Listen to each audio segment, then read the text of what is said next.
السلام علیکم ورحمۃ اللہ وبرکاتہ۔ اعوذ باللہ من الشیطان الرجیم، بسم اللہ الرحمن الرحیم۔ وما خلقت الجن والانس الا لیعبدون، یعنی اللہ نے جن اور انسانوں کو اس کے سوا اور کسی غرض کے لیے پیدا نہیں کیا کہ وہ میری یعنی اللہ کی عبادت کریں۔ عبادت کے متعلق ہماری گفتگو میں بہت ساری باتیں الحمدللہ آ چکی ہیں، اور اس عبادت کے لفظ کو صحیح نہ سمجھنے کی وجہ سے کیا غلط فہمیاں پیدا ہوتی ہیں اور ہمارے امت کے اندر بگاڑ کیوں آیا، وہ بھی ہمارے سامنے مثالوں کے ذریعے سے بات الحمدللہ آ چکی ہے۔ اب پھر یہ بھی ہماری گفتگو میں بات آئی کہ ہم اللہ کی اطاعت، فرما برداری، بندگی، غلامی کیوں کریں، کیونکہ وہ اللہ ہے جس نے ہم کو پیدا کیا، ہم کو رزق دیتا ہے، ہماری نگرانی کرتا ہے، ہمیں موت دے گا، دوبارہ اٹھائے گا، اور یہ تمام چیزیں دنیا کے اندر یہ نعمتیں ہیں، تمام چیزیں اللہ تعالیٰ نے انسان کے لیے مہیا کیا ہے۔ ان نعمتوں کے بارے میں اللہ تعالیٰ ہمیں قیامت کے دن پوچھے گا کہ یہ میری نعمتیں تم نے استعمال کرنے کے بعد تم نے میری اطاعت، فرما برداری، غلامی کی یا کسی اور کی؟ چونکہ جب اللہ ہم کو پیدا کیا اور ہم یہ تمام چیزیں ہم کو عطا کر رہا، تو وہ مستحق ہے کہ اسی کی بندگی کی جائے، اس کے علاوہ کسی اور کو شریک نہیں ٹھہرایا جائے گا۔ یہ کانسیپٹ ہمارا جو ہے بہت کلیئر ہونا چاہیے۔ اب یہ جو عبادت ہے یہ ہماری دراصل پوری زندگی کے اندر جو ہے ہماری ہونی چاہیے، پوری زندگی کے اندر ہماری اللہ کی بندگی ہونی چاہیے۔ تو عبادت اب یہ ہے کہ آپ اور میں اپنی زندگی میں ہر وقت ہر حال میں اللہ کے قانون کی اطاعت کریں۔ اللہ کا قانون ہم کو کس میں ملے گا؟ اللہ کی کتاب میں ملے گا۔ اس کتاب کے اندر ہم کو بتایا گیا کہ کیا ہم کو کرنا ہے، کیا ہم کو نہیں کرنا ہے، کیا ہمارے قوانین ہیں، تو زندگی ہمیں دنیا میں کیسے گزارنا ہے تاکہ دنیا اور آخرت دونوں میں ہم کامیاب ہو سکیں۔ تو اللہ کے قانون کی ہم اطاعت کریں اور ہر اس قانون کی پابندی سے آزاد ہو جائیں جو اللہ کے قانون کے خلاف ہو۔ کوئی قانون اگر اللہ اور اس کے رسول کے خلاف اگر ہو تو اس سے ہمیں علیحدہ ہو جانا چاہیے۔ آپ کی ہر جنبش ہماری اس حد کے اندر ہو جو اللہ نے ہمارے لیے مقرر کیا ہے، ہمارا ہر فعل اس طریقے کے مطابق ہو جو اللہ نے ہم کو بتایا ہے، اور اس کے لیے ضروری ہے کہ کم سے کم ہمارے پاس بیسک بنیادی علم ہونا چاہیے جو قرآن اور اللہ کے رسول صلی اللہ علیہ وسلم کی حدیثوں کے ذریعے سے کہ کیا کرنا ہے کیا نہیں کرنا ہے۔ اس طرز پر جو زندگی ہم اور آپ بسر کریں گے وہ پوری کی پوری عبادت ہوگی۔ اسی لیے سورہ بقرہ میں اللہ تعالیٰ نے ایک جگہ فرمایا ادخلوا فی السلم کافہ، تم پورے کے پورے اسلام میں داخل ہو جاؤ، پورے کے پورے اللہ اور اس کے پوری کی پوری زندگی تمہاری اللہ اور اس کے رسول کی اطاعت میں ہو جائے۔ تو اس حساب سے مجھے اور ہم تمام کو چیک کرتے رہنا چاہیے کہ آیا ہماری زندگی اسلام کے مطابق، قرآن کے مطابق، اللہ کے رسول صلی اللہ علیہ وسلم مطابق گزر رہی ہے یا اس کے خلاف گزر رہی ہے۔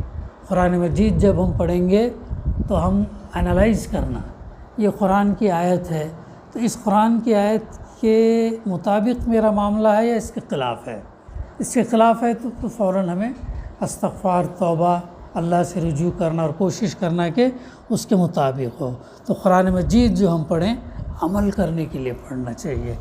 تو اور ہماری پوری زندگی جو ہے جب ہم اللہ اور اس کے رسول کے بتائے طریقے پر جب ہم بسر کریں گے تو پھر وہ کیا ہوگا؟ پوری کی پوری زندگی ہماری عبادت ہوگی۔ تو ایسی زندگی میں ہمارا سونا بھی عبادت ہے، جاگنا بھی عبادت ہے، کھانا کھانا بھی عبادت ہے، پانی پینا، چلنا پھرنا بھی عبادت ہے، اور یہاں تک کہ ہمارا بات کرنا بھی جو ہے عبادت ہے، حتیٰ کہ ہم اپنی بیوی کے پاس جانا اور اپنے بچے کو پیار کرنا بھی عبادت ہے۔ اللہ کے رسول صلی اللہ علیہ وسلم نے کیا فرمایا؟ نکاح میری سنت ہے، اور اللہ کے رسول صلی اللہ علیہ وسلم کے مطابق، سنت کے مطابق اگر ہم نکاح کریں گے، شرعی طور پر نکاح کریں گے، تو ایسی صورت میں پھر وہ بھی عبادت ہے۔ اب جو انسانوں نے کیا کر دیے، بہت سارے کسٹمز، بہت سارے پریکٹسز شادی بیاہ کے اندر غلط آ گئے، بہت ساری چیزیں غلط آ گئے۔ جہیز لینا، اب شادی میں لڑکی والوں کو، لڑکی والے جو کھانا کھلاتے ہیں، یہ بھی یہ نہیں ہے، جو جائز نہیں ہے۔ یہ کیا ہے، انسان نے اپنے طور طریقوں اور اپنی اگنورنس، جہالت کی بنیاد پر نئے نئے رسم و رواج شادی کے اندر داخل کر لیا، ساچک ہو گیا جیسا، بہت ساری ایسی چیزیں۔ یہ تمام چیزیں کیا ہے، غیر اسلامی، غیر شرعی طور پر ہے، اللہ نے نہ اس کے رسول نے ہم کو نہیں بتایا۔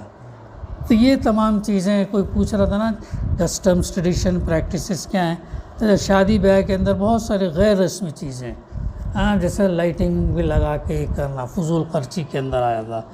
تو نکاح بھی کرنا سنت ہے، اپنی بیوی کے پاس جانا بھی، یہاں تک کہ بچے کو پیار کرنا بھی عبادت کے اس میں آتا۔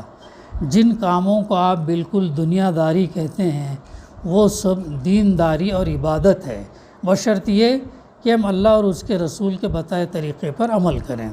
اگر آپ ان کو انجام دینے میں اللہ کی مقرر کی ہوئی حدوں کا لحاظ کریں گے، زندگی میں ہر قدم پر دیکھ کر چلیں گے کہ اللہ کے نزدیک جائز کیا ہے، ناجائز کیا ہے، حلال کیا ہے، حرام کیا ہے، فرض کیا چیز کی گئی ہے، منع کس چیز سے کیا گیا، کس چیز سے اللہ خوش ہوتا، کس چیز سے اللہ تعالیٰ ناراض ہوتا، یہ تمام چیزیں ہیں۔ کتنا کامن چیزیں، سمپل چیزیں ہیں جس کا ہمیں لحاظ رکھنا چاہیے۔ مثلاً آپ روزی کمانے کے لیے نکلتے ہیں، اس کام میں بہت سے اپورچونیٹیز ایسے آتے ہیں جن میں حرام کا مال کافی آسانی کے ساتھ آپ کو مل سکتا ہے، حرام کافی آسانی کے ساتھ کما سکتے ہیں۔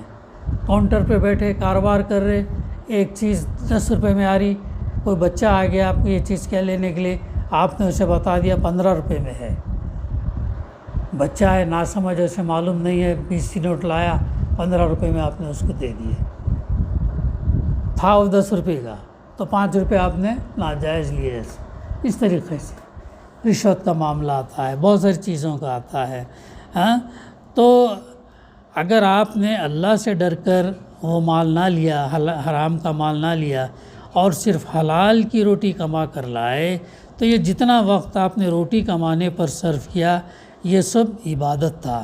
اور یہ روٹی گھر لا کر جو آپ نے خود بھی کھائی اور اپنی بیوی، بچوں اور اللہ کے مقرر کیے ہوئے دوسرے حقداروں کو کھلایا۔ یہ دیکھو، روزی کمانا، کما کے جو پیسہ لائے اس سے غلہ لانا، روٹی غذا کھانا کھلانا بیوی بچوں کو، اس سب پر آپ کو کیا ہے، اجر ہے، ثواب ہے، آپ اس کے مستحق ہے۔ اور اس کے علاوہ یہ تمام چیز آپ کی عبادت میں آ گئی۔ کتنا بیوٹیفل ہے اسلام، کتنا یعنی بہترین ہے۔ اور یہ چیزیں جب انسان شعوری طور پر سوچ سمجھ کر اگر کرتا ہے تو کتنا مطمئن رہتا ہے وہ، یعنی جو محنت کرتا، جو روزی اس کو ملتی ہے، حلال روزی جو ملتی ہے، وہ اللہ کا شکر ادا کرتا ہے۔ اگر کم دیا ہے تو اس پر صبر کرتا ہے، یہ نہیں کہ زیادہ حاصل کرنے کے لیے حرام طریقے اختیار نہیں کرتا، کمپٹیشن میں نہیں جاتا، ارے ان کے ایسا ہے، اور اتنا وہ کر رہے، ارے انہوں اتنا کما رہے، ارے وہ ایسا ان کے پاس آئے، نہیں، محنت کرتا، حلال ذریعے دیکھتا، پھر اس پہ جو مل جائے اس پر اللہ کا شکر ادا کرتا۔ تو یہ چیز جو ہے نا، پھر اس سے کیا ہوتا، ہمارے جسم کے اندر جو پرورش ہوتی، حلال روزی سے ہمارا جسم بڑھتا۔ پھر جب ہم دعائیں، عبادتیں، نمازیں، روزہ، یہ عبادات جو ہم کرتے ہیں، اس کے اندر اللہ تعالیٰ پھر تاثیر پیدا کرتا۔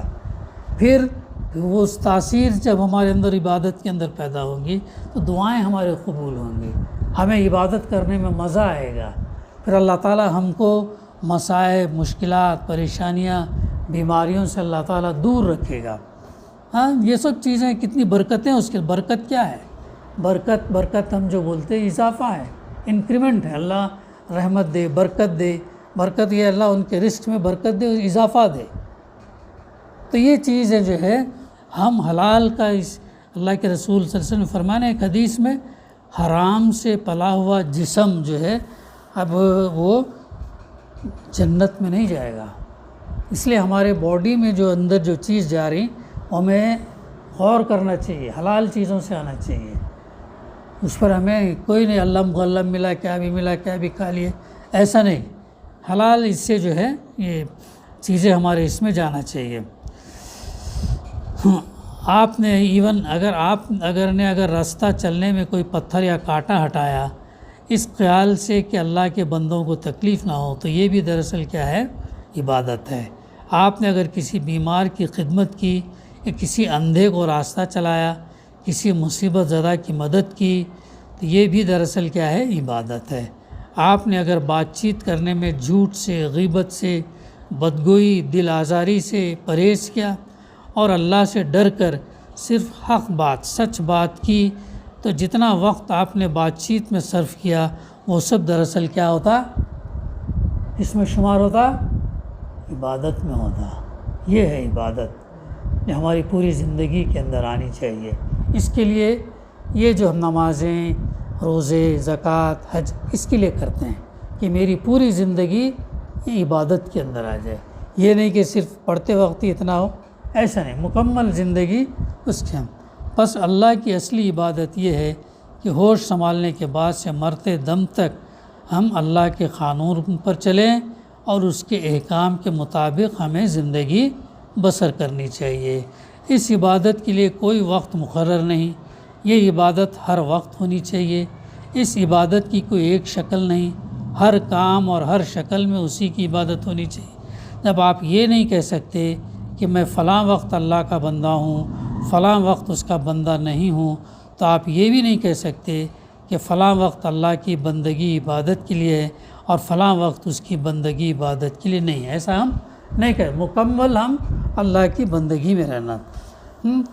آپ کو اب عبادت کا مطلب معلوم ہوگا، یہ بھی معلوم ہو گیا ہم سب کو کہ زندگی میں ہر وقت ہر حال میں اللہ کی بندگی اور اطاعت کرنے کا نام ہی عبادت ہے۔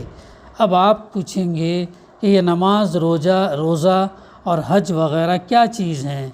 اس کا جواب یہ ہے کہ دراصل یہ عبادتیں جو اللہ نے آپ پر فرض کی ہیں، ان کا مقصد آپ کو اس بڑی عبادت کے لیے تیار کرنا ہے جو آپ کو زندگی میں ہر وقت ہر حال میں ادا کرنی چاہیے۔ یہ ہے، یہ ٹریننگ ہے، یہ تربیت ہے۔ روزے 30 دن کے ہم نے رکھے، روزے 29 یا 30 دن کے کنٹینیو۔ ان رمضان کے روزوں کے اندر نمازوں کی پابندی، تلاوت کی پابندی، جھوٹ سے بچنے کا، تمام چیزیں کریں۔ تو یہ ٹریننگ ہم کو کیوں دی جا رہی؟ تاکہ سال کے باقی 11 مہینے، ان 11 مہینے کے اندر بھی ہم ویسی زندگی گزاریں۔ یہ مقصد ہے، یہ نہیں کہ چاند دکھا تو چھوڑ دیے، چاند پھر دکھا تو عید منانے کے بعد پھر پرانے دھڑلے پہ اپنی زندگی گزاریں۔ یہ نہیں، ایسا نہیں ہونا چاہیے۔ تو یہ عبادات جو ہیں ہم کو بڑی عبادت کے لیے تیار کرتے ہیں۔ نماز ہم کو دن میں 5 وقت یاد دلاتی کہ ہم اللہ کے بندے ہیں، اس لیے ہم پڑھتے ہیں اور اسی کی بندگی ہمیں کرنی چاہیے، اسی کی غلامی ہمیں کرنی چاہیے، یہ ہم کو یاد دلاتی۔ روزہ سال میں 1 مرتبہ پورا 1 مہینے تک آپ کو اسی بندگی کے لیے تیار کرتا۔ زکوٰۃ آپ کو بار بار توجہ دلاتی کہ یہ مال جو تم نے کمایا یہ اللہ کا عطیہ ہے، اس کو صرف اپنے نفس کی خواہشات پر صرف نہ کرو بلکہ اپنے مالک کا حق ادا کرو، اللہ کے راستے میں خرچ کرو۔ ضرورت سب سے پہلے حقدار ماں باپ ہے، ماں باپ کے بعد پھر وہ رشتہ دار آتے ہیں، رشتہ دار کے بعد پڑوس، مسکین، بیوہ، یتیم، ان لوگوں کا اوپر بھی خرچ کرنا۔ حج دل پر اللہ کی محبت اور بزرگی کا ایسا نقش بٹھاتا کہ 1 مرتبہ اگر وہ بیٹھ جائے تو تمام عمر اس کا اثر دل سے دور نہیں ہو سکتا۔ ان سب عبادتوں کو ادا کرنے کے بعد اگر آپ اس قابل ہو گئے کہ آپ کی ساری زندگی اللہ کی عبادت بن جائے تو پھر بلا شبہ ہماری نماز ہے، روزہ ہے، زکوٰۃ ہے اور حج ہے۔ لیکن اگر یہ مقصد پورا نہ ہوا تو محض رکوع اور سجدہ کرنے اور بھوک پیاس کے ساتھ دن گزارنے اور حج کی رسمیں ادا کر دینے اور زکوٰۃ کی رقم نکال دینے سے کچھ حاصل نہیں۔ سمجھ رہے ہیں؟ یہ بات گزشتہ بھی ہمارے مطالعے میں آئی۔ ان ظاہری طریقوں کی مثال تو ایسی ہے جیسے ایک جسم کہ اگر اس میں جان ہے، چلتا پھرتا کام کرتا تو بلا شبہ ایک زندہ انسان ہے، لیکن اگر اس میں جان ہی نہیں تو وہ ایک کیا ہے؟ مردہ لاش ہے۔ مردے کے ہاتھ پاؤں، آنکھ ناک سب کچھ ہیں، مگر اس میں جان ہی نہیں ہوتی، اس لیے تم اسے مٹی میں دبا دیتے۔ اسی طرح اگر نماز کے ارکان پورے ادا ہوں یا روزے کی شرطیں پوری ادا کر دی جائیں، مگر اللہ کا خوف، اس کی محبت، اس کی وفاداری، اطاعت اگر نہ پیدا ہو جس کے لیے نماز اور روزے فرض کیے گئے، تو وہ بھی دراصل کیا ہو جائے گا؟ ہماری عبادتیں کیا ہو جائے گی؟ بے جان ہو جائے گی۔ نماز تو پڑھ رہے، روزہ تو رکھ رہے، زکوٰۃ تو دے رہے، اثر نہ ہو۔ یہ ہے اس چیز کا، اس چیز کو جو ہے ہمیں یاد رکھنا چاہیے۔ تو اب جو ہے اس کا بڑا وسیع مفہوم ہے، اور عبادت کا وسیع مفہوم ہے۔ بہت ساری چیزیں اس کے تعلق سے ہم الحمدللہ سمجھے ہیں۔ اب جب ہم اللہ کے بندے ہی پیدا ہوئے ہیں تو ہم اور آپ کسی وقت کسی حال میں بھی اس کی بندگی سے آزاد نہیں ہو سکتے۔ جس طرح ہم یہ نہیں کہہ سکتے کہ میں اتنے گھنٹے اتنے منٹوں کے لیے اللہ کا بندہ ہوں اور باقی وقت میں اس کا بندہ نہیں، اسی طرح آپ یہ بھی نہیں کہہ سکتے کہ میں اتنا وقت اللہ کی عبادت میں صرف کروں گا اور باقی وقت میں مجھے آزادی ہے کہ جو چاہوں کروں۔ آپ تو اللہ کے پیدائشی غلام ہیں، سلیو ہیں، اس نے آپ کو بندگی ہی کے لیے پیدا کیا، لہٰذا آپ کی ساری زندگی اس کی عبادت میں صرف ہونی چاہیے، اور کبھی ایک لمحے کے لیے بھی آپ کو اس کی عبادت سے غافل نہ ہونا چاہیے۔ یہ بھی ہمارے سامنے بات آ چکی کہ عبادت کے معنی دنیا کے کام کاج سے الگ ہو کر ایک کونے میں بیٹھ جانے اور اللہ اللہ کرنے کے نہیں ہے، بلکہ دراصل عبادت کا مطلب یہ ہے کہ اس دنیا میں آپ جو کچھ بھی کریں اللہ کے قانون کے مطابق کریں۔ یہ ہے جو کچھ بھی کریں ہم اللہ کے قانون کے مطابق۔ آپ کا سونا جاگنا، کھانا پینا، چلنا پھرنا سب کچھ اللہ کے قانون کے پابندی میں ہو۔ آپ جب اپنے گھر میں بیوی بچوں، بھائی بہنوں اور عزیز رشتہ داروں کے پاس ہوں تو ان کے ساتھ اس طرح پیش آئیں جس طرح اللہ نے ہم کو حکم دیا۔ جب اپنے دوستوں میں ہنسیں بولیں، اس وقت بھی آپ کو خیال رہے کہ ہم اللہ کی بندگی سے آزاد نہیں ہیں، اللہ کی بندگی سے آزاد نہیں۔ دوستوں میں بھی رہے تو جو ہے قہقہے زور زور سے ہنس رہے، ٹھیٹھی ٹھاٹا مذاق، یہ چیزیں زیبا نہیں دی۔ ایک دفعہ اللہ کے رسول صلی اللہ علیہ وسلم کا گزر ہوا، صحابہ زور زور سے ہنس رہے تھے، تو آپ صلی اللہ علیہ وسلم نے روکا انہیں، روکنے کے بعد میں کہا اگر تم کو معلوم ہو جائے کہ جہنم کیسی ہے، جہنم کا عذاب کیسا، تو تم پھر کیا کریں گے؟ روئیں گے زیادہ، ہنسیں گے کم۔ تو اس لیے کیلکولیٹڈ رہنا ہماری گفتگو کے اندر، ہماری باتوں کے اندر، ہمارے دوستوں کے اندر، جب یہ حساب سے یہ کرنا ہے۔ اللہ کے رسول صلی اللہ علیہ وسلم کا سب سے زیادہ مسکراتا ہوا چہرہ تھا، آپ زیادہ مسکراتے تھے، لیکن زور زور سے ٹھٹا مار کر ٹھیٹھی ٹھاٹا قہقہے لگانا، ایسا کبھی اللہ کے رسول صلی اللہ علیہ وسلم کی سیرت سے ہم کو تعلیم نہیں ملتی۔ یہ مسلم کی پرسنالٹی ہے، یہ شخصیت جو ہے اللہ کے رسول صلی اللہ علیہ وسلم نے ہم کو بنانے کے لیے کہا۔ جب آپ روزی کمانے کے لیے نکلے، لوگوں سے لین دین کریں، اس وقت بھی ایک ایک بات اور ایک ایک کام میں اللہ کے احکام کا خیال رکھیں۔ اس وقت بھی اللہ کا احکام، اللہ کا حکم کیا ہے اور رکھیں، اور کبھی اس حد سے نہ بڑھیں جو اللہ نے مقرر کر دیے۔ جب آپ رات کے اندھیرے میں ہوں اور کوئی گناہ اس طرح کر سکتے ہو کہ دنیا میں کوئی آپ کو دیکھنے والا نہ ہو، اس وقت بھی آپ کو یاد رہے کہ اللہ آپ کو دیکھ رہا ہے، اور ڈرنے کے لائق وہ ہے نہ کہ دنیا کے لوگ۔ دنیا کے لوگوں سے نہیں ڈرنا بلکہ اللہ سے ڈرنا۔ رات میں موبائل بھی ہم یوز کریں تو اچھی چیز دیکھنا، بری چیز اگر دیکھیں تو فرشتے تو نوٹ کر رہے ہیں، تو پھر اللہ دیکھ رہا ہے، یہ ہمارے ذہن میں رہنا ہے۔ جب آپ جنگل میں تنہا جا رہے ہوں اور وہاں کوئی جرم اس طرح کر سکتے ہو کہ کسی پولیس مین کسی گواہ کا کھٹکا نہ ہو، اس وقت بھی آپ اللہ کو یاد کر کے ڈر جائیں اور جرم سے باز رہیں، دور رہیں۔ جب آپ جھوٹ اور بے ایمانی اور ظلم سے بہت سا فائدہ حاصل کر سکتے ہو اور کوئی آپ کو روکنے والا نہ ہو، اس وقت بھی آپ اللہ سے ڈریں اور اس فائدے کو اس لیے چھوڑ دیں کہ اللہ اس سے ناراض ہوگا۔ اور جب سچائی اور ایمانداری میں سراسر آپ کو نقصان پہنچ رہا ہو، اس وقت بھی آپ نقصان اٹھانا قبول کر لیں، صرف اس لیے کہ اللہ اس سے خوش ہوگا۔ بس دنیا کو چھوڑ کر کونوں اور گوشوں میں جا بیٹھنا اور تسبیح ہلانا عبادت نہیں ہے، بلکہ دنیا کے کام کاج میں، دنیا کے دھندوں میں پھنس کر، دنیا کے ایکٹیویٹیز کے اندر پارٹیسپیٹ کر کے اللہ کے قانون کی پابندی کرنا عبادت ہے۔ سمجھ رہے؟ چھوڑ دوں گا، میں پڑھائی چھوڑ دوں گا، کام کاج چھوڑ دوں گا، تجارت چھوڑ دوں گا، خالی اللہ کو یاد کرتے مسجد کا ایک کونا سنبھال لوں گا، یہ عبادت نہیں ہے، کیونکہ تمہاری ذمہ داری گھر والوں کی بھی ہے۔ تعلیم، شادی بیاہ، بیوی، بچوں کو دیکھنا، ماں باپ کو دیکھنا، رشتہ داروں کو دیکھنا، سب کو یہ کرنا، اس کے لیے کمانا بھی ہے، حلال کمانا، یہ کرنا، تو وہ سب چیز، یہ نہیں کہ میں چھوڑ دوں گا یہ خالی عبادت میں، ایسا نہیں ہے۔ تو دنیا کے کام کاج میں، دھندوں میں، کاروبار میں، نوکری پیشہ میں، دنیا کے چلنے پھرنے میں اللہ کے قانون کی پابندی کرتے ہوئے زندگی گزارنا عبادت ہے۔ ذکر الہی کا مطلب یہ نہیں کہ زبان پر اللہ اللہ جاری ہو، بلکہ اصل ذکر الہی یہ ہے کہ دنیا کے جھگڑوں اور بکھیڑوں میں پھنس کر بھی تمہیں ہر وقت اللہ یاد رہے، یہ ہے چیز۔ دنیا کے جھمیلوں میں پھنس کر بھی اللہ نے یہ منع کیا ہے، یہ نہیں کرنا چاہیے، اللہ نے یہ کرنے کے لیے کہا، یہ کرو، ایسا۔ جو چیزیں اللہ سے غافل کرنے والی ہیں ان میں مشغول ہو اور پھر اللہ سے غافل نہ ہو۔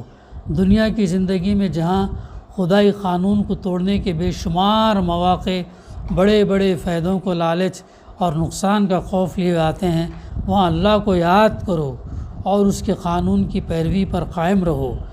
یہ ہے اصلی یاد، اللہ کی اصلی یاد یہ ہے، اس کا نام ہے ذکر الہی۔ اسی ذکر کی طرف قرآن مجید میں اشارہ کیا گیا۔ کیا کیا گیا؟ فَإِذَا قُضِيَتِ الصَّلَاةُ فَانتَشِرُوا فِي الْأَرْضِ وَابْتَغُوا مِنْ فَضْلِ اللَّهِ وَاذْكُرُوا اللَّهَ كَثِيرًا لَعَلَّكُمْ تُفْلِحُونَ، سورہ جمعہ آیت نمبر 10۔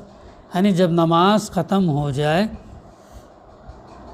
تو زمین میں پھیل جاؤ، اللہ کے فضل یعنی رزق حلال کی تلاش میں دوڑ دھوپ کرو اور اللہ کو کثرت سے یاد کرو تاکہ تمہیں فلاح نصیب ہو۔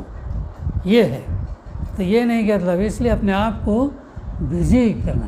ایک دفعہ اللہ کے رسول صلی اللہ علیہ وسلم کا جو ہے گزر ہو رہا تھا، چھوٹے بچے تھے، بیٹھے تھے، خاموش ایسے ہی وقت ایسے ہی چپ چاپ بیٹھے تھے، کیا کر رہے ہو لے، تو ایسے ہی کچھ تو چلے گیا۔ پھر آنے کے بعد میں پھر بچے کچھ ایکٹیویٹی مشغول تھے، زمین پر لائن ڈال رہے تھے یا کچھ کام کر رہے تھے، تو کہا آپ نے ٹھیک ہے، یعنی کچھ نہ کچھ اپنے آپ کو جو ہے مصروف رکھنا چاہیے، بیکار بے غافل ایسا نہیں چاہیے، ایسا جو ہے نہیں یہ کرنا چاہیے۔ اپنے آپ کو کنسٹرکٹیو ایکٹیویٹیز کے اندر، پروڈکٹیو ایکٹیویٹیز، جس کے ذریعے سے خود کا فائدہ ہو، خاندان کا، سماج کا فائدہ ہو، ایسے کام جو ہے ہم کو کرنا چاہیے اور گناہوں سے بچنا چاہیے۔ تو یہ تمام چیزیں جو ہے اس کے اندر آئے گی۔ تھوڑا سا اور جو ہے ہم انشاءاللہ باقی کا آئندہ ہم لیں گے۔ دعا ہے کہ اللہ سبحانہ و تعالی ہمیں کہنے سننے سے زیادہ عمل کرنے کی توفیق عطا کرے۔ ربنا تقبل منا انک انت السمیع العلیم وتب علینا انک انت التواب الرحیم۔ صلی اللہ تعالی علی خیر خلقہ وعلی آلہ وصحبہ اجمعین۔ الحمد للہ رب العالمین۔